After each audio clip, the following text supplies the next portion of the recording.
Magandang araw. Nakamit mo na ba ang kaligtasan at walang hanggan na buhay?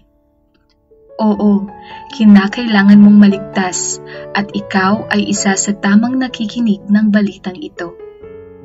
Sa totoo lang, may dalawang dako lamang sa pagtatapos ng buhay ng tao.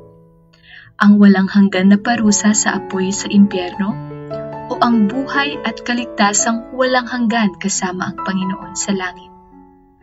Ang dako kung saan ka magwawakas ay nakasalalay sa iyong sariling desisyon.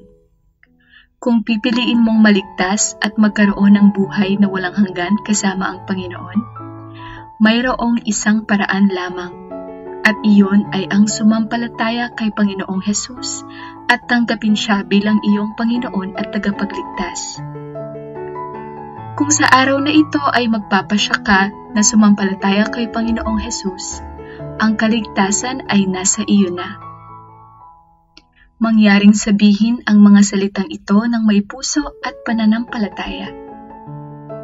Panginoong Hesus, sa araw na ito ay aking pinaniniwalaan at tinatanggap ka bilang aking Panginoon at tagapagligtas. Ako'y naniniwala na ang iyong kamatayan sa krus ay nagbabayad pinsala para sa lahat ng aking mga kasalanan.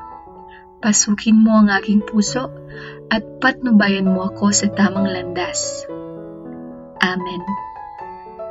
Kung iyong sasabihin ito ng tapat at may pusong kasigasigan, ngayon araw na ito rin ay natanggap mo na ang kaligtasan na walang hanggan at binabati ka ng Ama sa langit ng kasiyahan.